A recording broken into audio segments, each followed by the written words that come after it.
Hello, I welcome you all to a discussion on the topic civil religion. Let me begin by throwing some light on the concept of what civil religion is. Well, civil religion as a concept originated in French political thought and was popularized in 1950 by Robert Bellah. Even tough as a concept, it was known much earlier.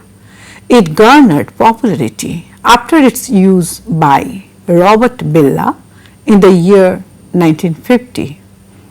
What does civil religion mean? Civil religion means the inherent religious values of a nation that is expressed through public rituals, symbols and ceremonies on sacred days and at sacred places. It means the celebration of a particular event by the whole nation, irrespective of caste, creed and color. Now, here when we talk about symbols, we mean the country's flag or the picture of a national leader or party. The sacred days resembles days of high importance and days when certain events had occurred in the past. These days might be the birthday of a national leader or his day of demise too. The sacred places include monuments, cemeteries or places of national interest. We have learned that national identity and religion has had a close association since the past. This is also the same case in the United States and the Britain. This identification of the religion and national community has led many sociologists to suggest that secular societies can be seen as organized around characteristic pattern of civil religion. Let us shift our focus from the popularity of the term to its origin. So, when did the term civil religion originate? As a term, civil religion was first mentioned by Rousseau in the Social Contract. According to Rousseau, he defined civil religion as a group of religious beliefs that he believed to be universal and which he believed governments had a right to afford and maintain. For Rousseau, these beliefs could be a belief in a deity, belief in an afterlife in which virtue is rewarded and vice punished, and belief in religious tolerance. He was of the view that the doctrine of civil religion should be few and simple. These doctrines should be stated very precisely without any interpretations or commentaries. Further, Rousseau also believed that individuals' religious opinions should be beyond the reach of governments. The opinions and views one has of any religion, his own or others, should not be influenced by any sort of government. According to him, civil religion was to be constructed and imposed from the top down as an artificial source of civic virtue. Durkheim has comparatively analyzed civil religion. He stressed that the public schools are critical in implementing civil religion.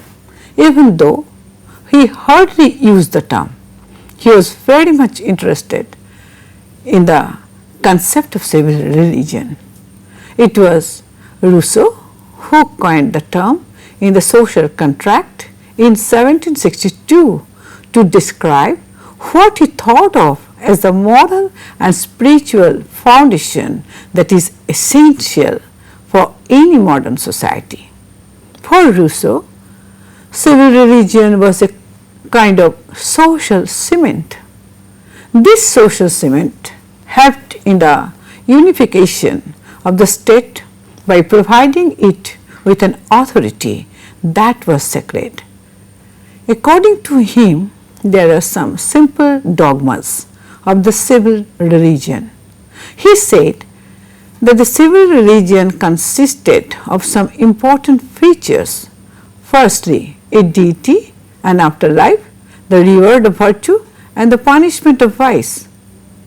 Emilio Gentile, an Italian historian, said that there are two types of religions or politics.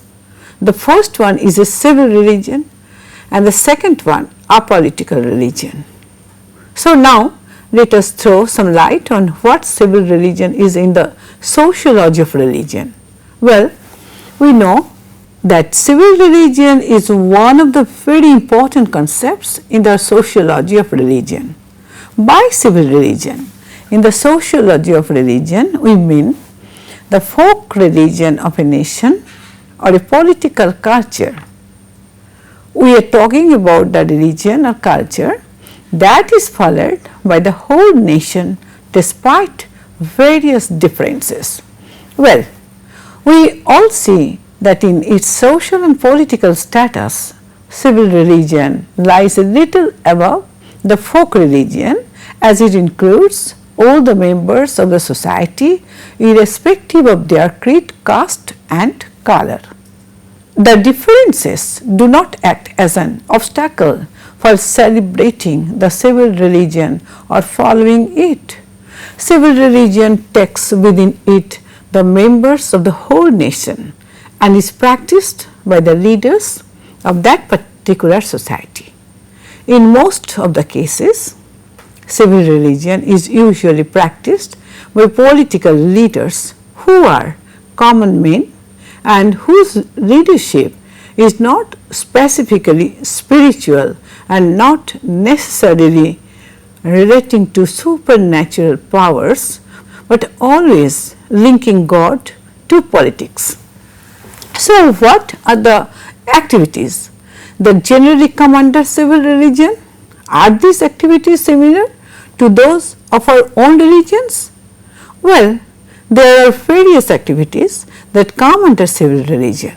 These activities are the inclusion of God in political speeches and public monuments, special mention of scripts and lines in political speeches and announcements from religious texts, the veneration of past political leaders, the use of the lives of these leaders to teach moral ideals, the veneration of veterans and causalities of a nation's wars, religious gatherings called by political leaders, the use of religious symbols on public buildings, the use of public buildings for worship, founding myths and other national myths and similar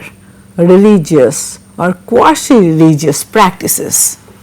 So, how do we say that civil religion is actually religious? Well, we can say that civil religion is religious in the sense in which Émile Durkheim, eminent French sociologist, has defined religion.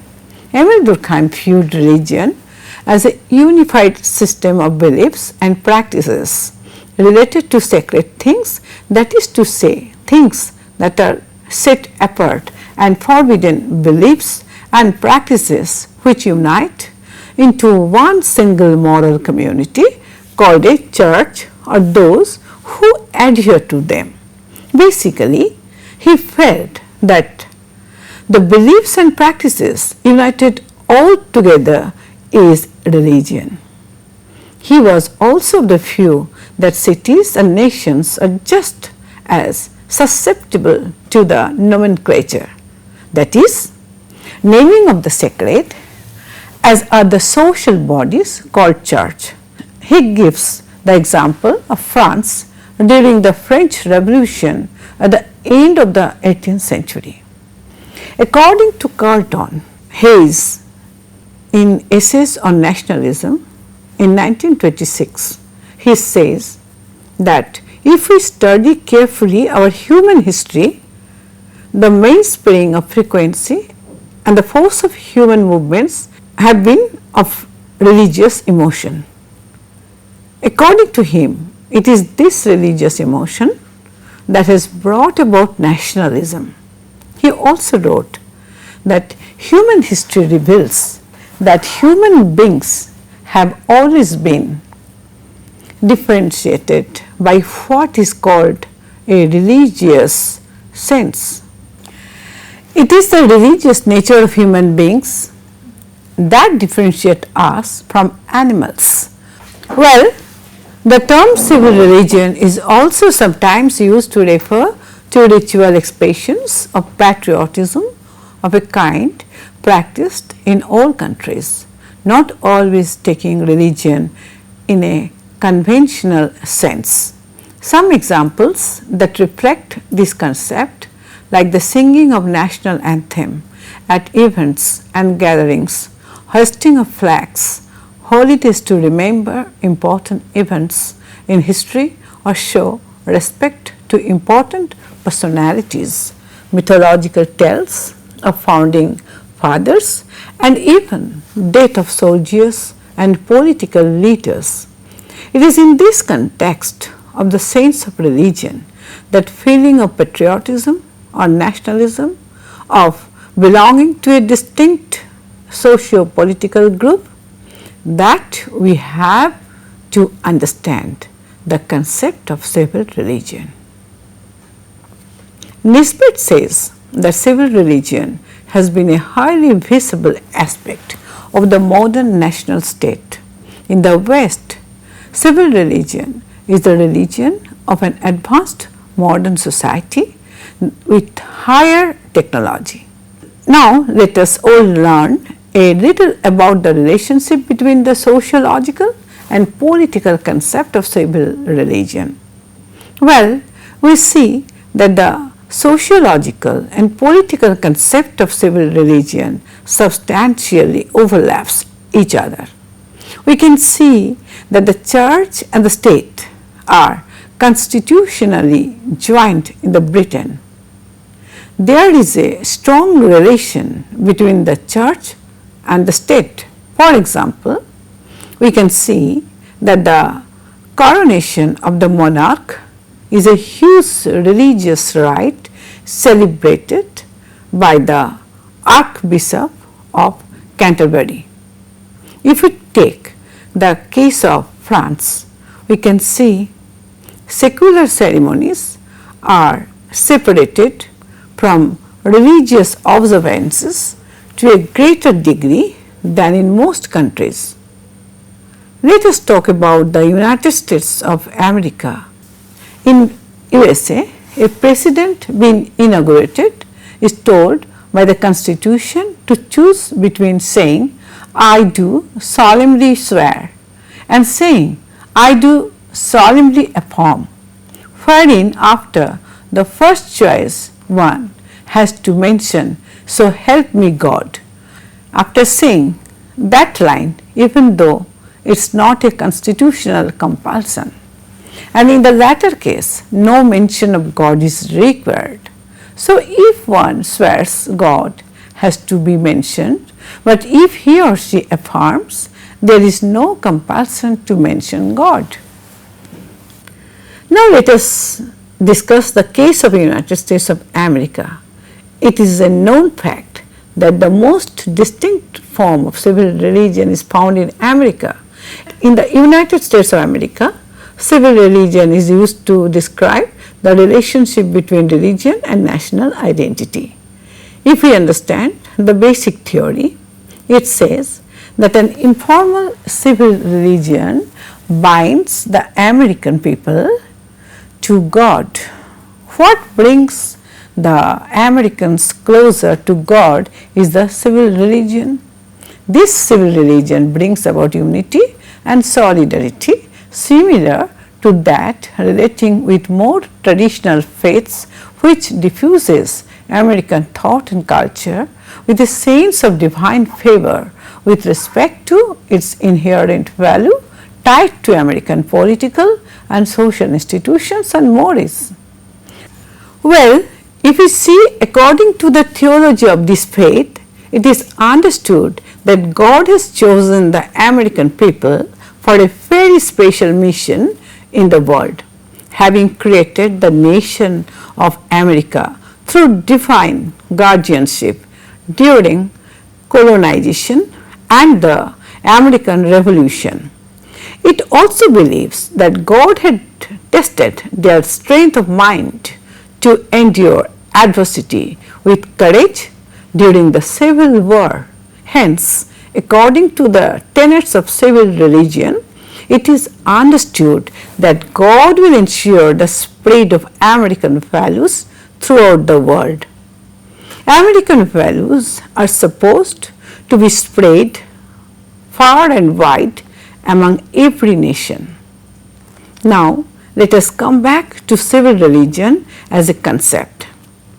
As a concept, civil religion goes back to the 19th century, to the time of Rousseau and his social contract, but in current form the theory was developed by sociologist Robert Bellah in 1967 in an article Civil Religion in America. Robert Neely Bellah is an American sociologist born in 23rd February 1927 at Oklahoma, USA. He was one of the most influential sociologists and served for 30 years as a professor of sociology at the University of California in Berkeley. The concept of civil religion soon became the major focus at religious sociology conferences, and numerous articles and books were written on the subject.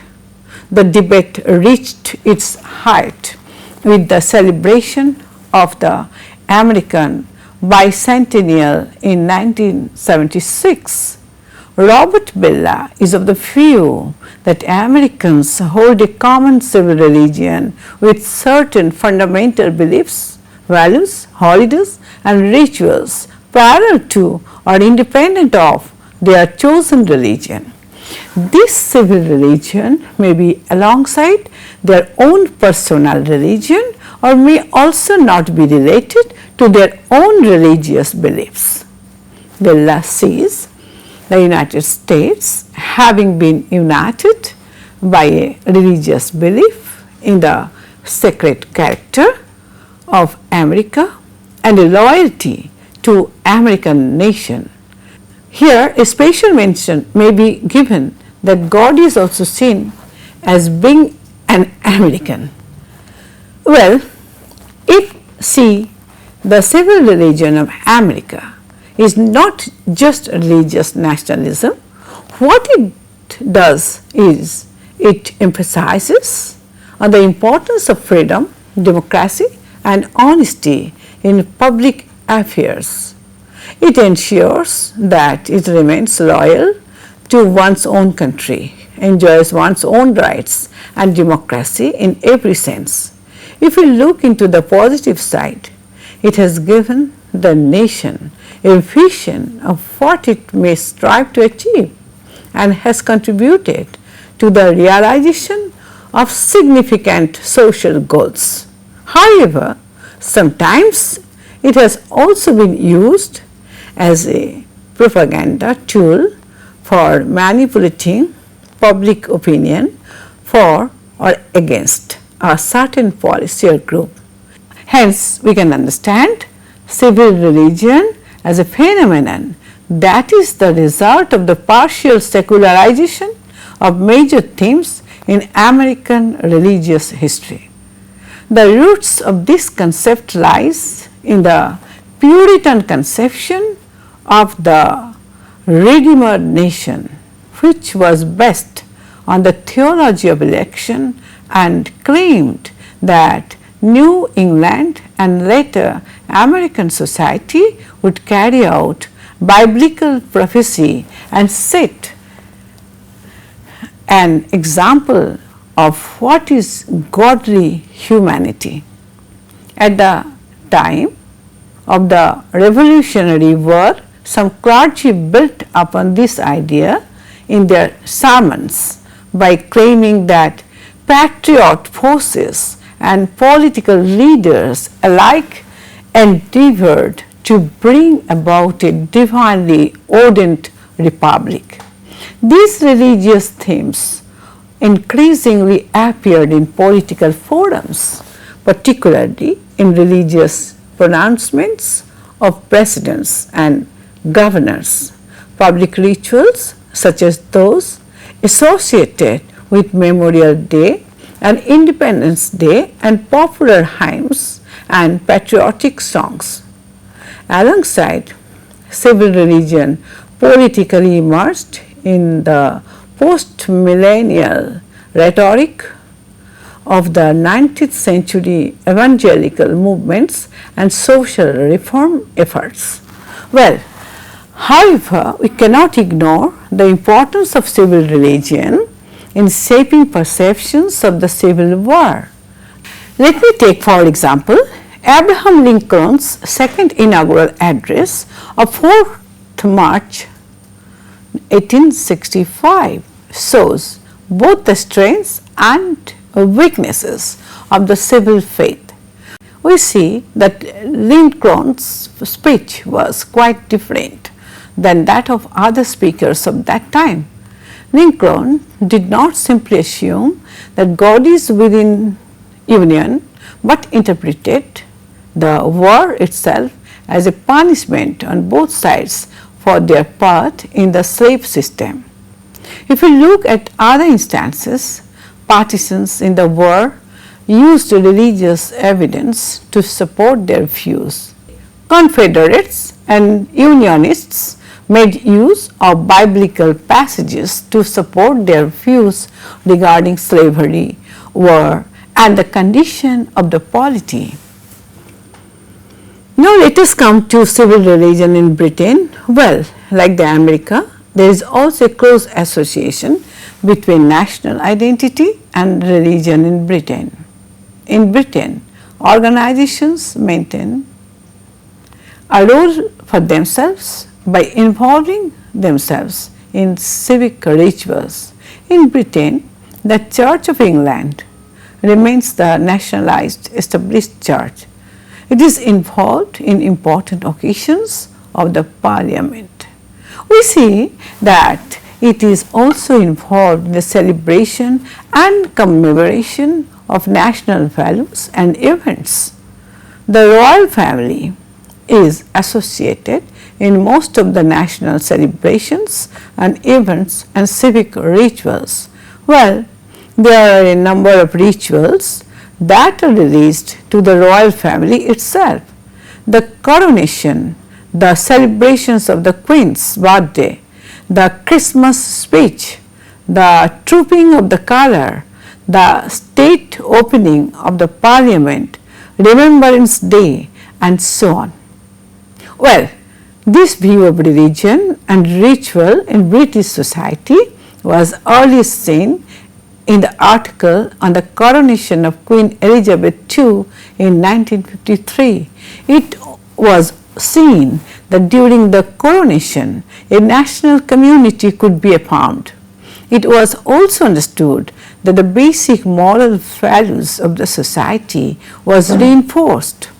The coronation of 1953 was the first major televised event where a large audience could be a part of the same civic ritual.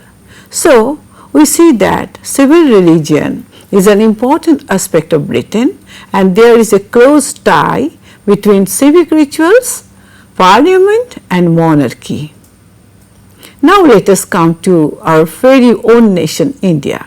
Well, civil religion is also present in India. Hence, India is no exception to the concept of civil religion. civil religion in India is said to be the religious or quasi-religious regard for certain civic values and traditions found recurrently in the history of the political states. This regard for the civic values and traditions of the political state is expressed through special festivals, rituals, creeds and practices which honor great personages and events of the past. In India, civil religion is celebrated in a semi-religious fervor. Well, we see that all the citizens of India, despite the cultural diversity, celebrate certain days and practice certain rites to mark the significance of that particular day. We Indians celebrate historical importance in unity and by everyone despite differences in caste, color and creed. The sentiments like unity, solidarity and togetherness are enhanced and reflected through this celebration of civil religions. Let us take some examples of celebration of civil religion in India. In India, on every 15th of August, the Prime Minister unfurls the Indian national flag or the Tiranga in the Red Fort at New Delhi. Similarly, a Republic Day parade is held every year on the 26th of January to mark the Indian Republic Day. This celebration is participated by everyone, each citizen of India, whether one is Hindu, Muslim, Buddhist, Christian or Sikh. Such celebrations bring together the citizens of India and indicating the presence of religion that has everyone bound together despite having one's own faith in the existence of a God that is different to theirs. It is clearly understood that civil religion serves to increase the feeling of national pride and political identity. It truly indicates unity in diversity. There are also other days like Gandhi Jayanti and Netaji's birthday that indicates our civil religion in India. It reminds them of the sacrifice made by our leaders like Mahatma Gandhi, Jawaharlal Nehru, Bal Gangadhar Tilak, Bhagat Singh, Chandrasekhar Azad and several others who fought for our independence. There are days like Shahid Divas where we commemorate the sacrifice of our soldiers at war who died while saving the country. This kind of semi-religious fervor in celebrating political events and birthdays of great persons is found in all societies at all times. Likewise, we find the same in the Indian society. Whether it is parades, flag hosting, national holidays or events, civil rituals and gestures that indicate celebration of civil religion is found in plenty in India. It is no doubt that civil religion has helped in maintaining national unity and solidarity. As we have come to the end of this discussion, we all have seen that civil religion is found in almost all societies, whether it is America, Britain or India. Civil religion tends to bind all the members of the society together despite the differences in caste, creed and color. It gives one a sense of equality and togetherness. It builds a sense of unity and solidarity. It also helps in promoting nationalism and patriotism in every way. It instills a national identity through various civic rituals. The practice of civil religions and the rituals helps in growth of unity and common national identity. we can see that civic religion has a lot of political and social inclination. However, we should not overemphasize the sensual character of it. We should understand that for many people, participation in public ceremonies and rituals reflect the pragmatic acceptance of them rather than any type of normative commitment. Well, in some cases, people might not also be fully committed to the moral authority of the political leader. However, they may practice the civil rituals and participate in the ceremonies as a custom or part of their daily lives. This may reflect that people may not want to oppose public opinion or deviate from it, and it might be the only reason for their adhering to the civic rituals. Their participation could also be for personal benefits or forced by political authorities. People may participate in the civil rituals just for the sake of it or for their own self-interests, or also may be out of compulsions from political authorities. With this, we come to the end of our topic on civil religion. Thank you for being a part of this lecture.